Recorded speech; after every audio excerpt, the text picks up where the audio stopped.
This is Troy from the Do-It-Yourself World. Charging my batteries. The sun did not come out enough today to top off my new battery bank. And because now I have 4 batteries instead of 2, it takes a lot more solar to top them off. And the new batteries were of course sitting on a shelf for who knows how long, uncharged. My batteries inside right now are at 12.2 volts, so I seriously need to get some current going inside there. So I'm going to pedal my bike until it gets dark. I got to pick up the speed. I'm still getting my old bike back in shape. It's sat outside all winter. It's not doing so hot. Once I get it figured out and get everything adjusted, I'll be able to pedal faster and really pump out the current. Well,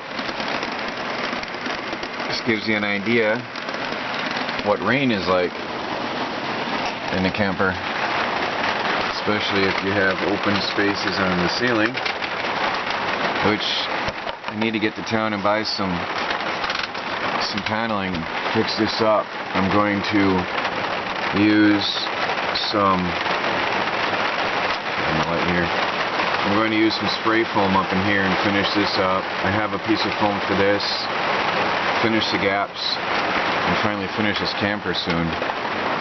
Now my truck is running.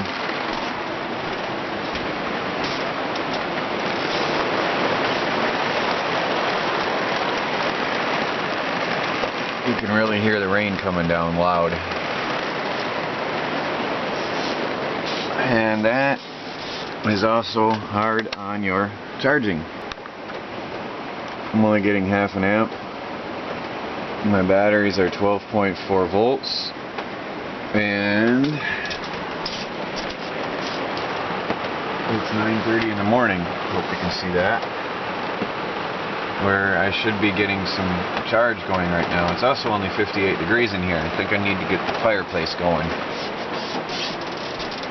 So when you live on solar, rain is not your friend. I have sprung a leak. I just noticed. You can see that. There's water on top of my fireplace. I'm not sure where it's coming in from. There's wetness all up and down my chimney pipe. There's some water. Oh, it's running right down the side of my... There goes a drop. It's coming in. Oh, now I have a hole to fix. I'm happy I didn't close the ceiling right here yet. There's water coming in next to my chimney pipe. This is not good. Ah, there's another leak. I have to close this up better. And it's raining for days, so I'm sort of stuck with it for now.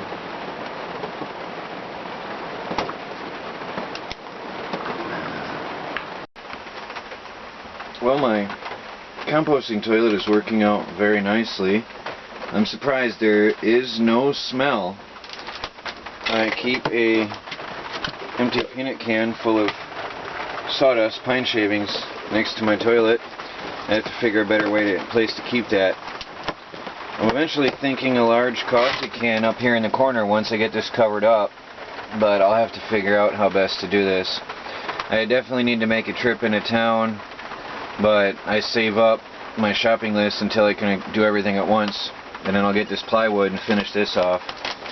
But now, I feel funny showing you inside my toilet, but I just want to show you. It's just pine shavings. It's filled up already in a week, but that's because I throw in all my food scraps and everything goes in here. Anything biodegradable, compostable goes into here. That's why it's so high up. Compost means anything organic. And I'll be building up my compost heap pretty soon now. I'm going to have to get some pallets to build a frame for it. But I'm really surprised. There's no smell. And even though they say you should use straw, which is they say is better, the pine shavings are really working. I'm impressed. I would have to admit, I was very nervous about this at first. Well, it's been raining for days. All my firewood is wet outside. Regardless if I cut it or not, it isn't going to make a difference right now. So I've been trying to maintain anything above 55 degrees. I had a fire going this morning and then I let it burn out. And when it drops to 55 again, I'll start it up again. Just to try to conserve some wood. And because it's raining, I'm using a flashlight here for light. So I have my electricity for my water pump and fans and computer as needed. Well, it's 55. That's getting below my comfort zone. Now I'm cold. The cat is cold. And everything's soaking wet outside. And I have no firewood left. So it's going to be a nice cold night. Actually, it's a cold day. It's only 1 p.m. Well, I just got back from Tractor Supply and I'm doing a water run. I'm getting water in my 1-gallon buckets. I just want to show you what I got at Tractor Supply. Here's 3 chickens. There's a white and 2 reds. The white is a little bit older. I got this one because it was looking at me intelligently. And it had a darker colored wing. It stood out from the crowd. And then the 2 little ones. These are a little bit younger. They're pretty gentle. They're sort of hanging there.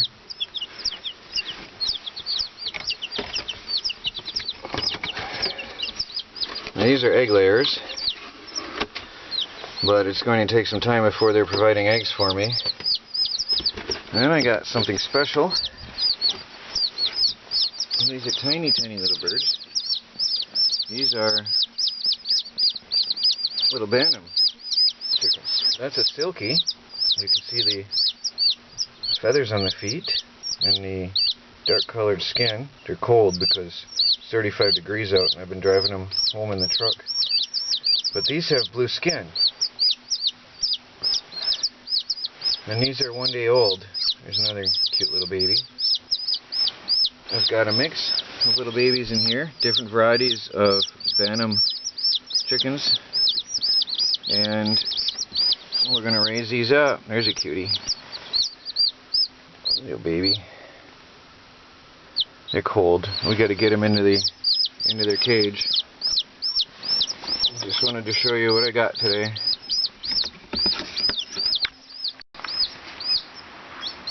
Now if the video looks red, it's because it is. This is under a heat lamp. But now you hear a quieter peeping noise. That's a happier peeping noise from the babies. Now I have to watch them because the white one is a little bit bigger. But I wanted it because it really looked at me. Sometimes you make a connection with a bird, so I wanted that one. But we'll keep an eye on these all and make sure they can stay together. I think they'll be fine because they're all young. But if not, the Bantams, little tiny ones, will have to be separated. But hopefully if the white one mixes in, it'll provide warmth for the little babies. And they'll all be okay. So we'll see how it goes. Just to show you what I've got, I have a mover's box which perfectly fits a bird cage. And then the hot lamp over top of that. Now, I don't have it touching cardboard. There's a space here. And I can hold my hand against that so it's not too hot. But the babies inside are pretty happy now. So, and they're all getting along well. So I think everything's going to be okay.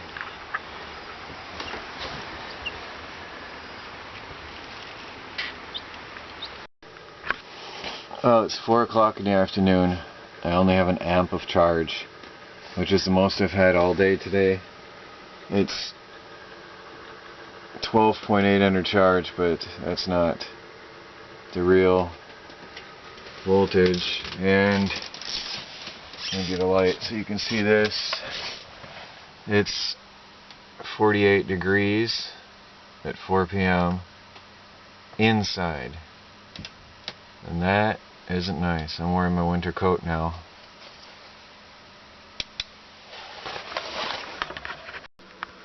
just for info, I hope you can see this. I know it's dark down here. I do have my propane heater, but I only use it at night. I have some gas, but if it's 48 in here now, I am definitely saving this for nighttime. It's going to be cold tonight. Hi, this is Troy, sitting in the off-grid camper. It got cold again. It got down in the 30s last night, I guess, which is surprising because I did not see that coming on the weather report. It was supposed to be in the 40s and 50s, 40s night times and 50s day times, and for the better part of today it was below 40. I think it still might be outside, and actually it was 48 in here last time I checked. So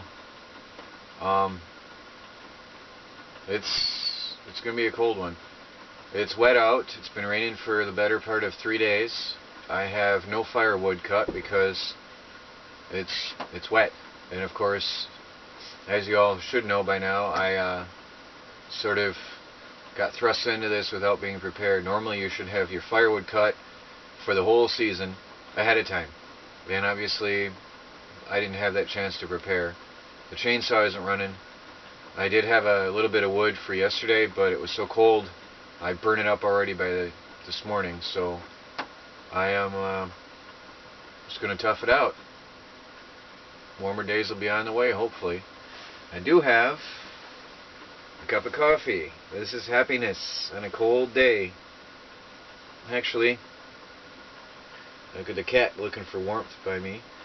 Actually, a cup of coffee is better on a cold day. So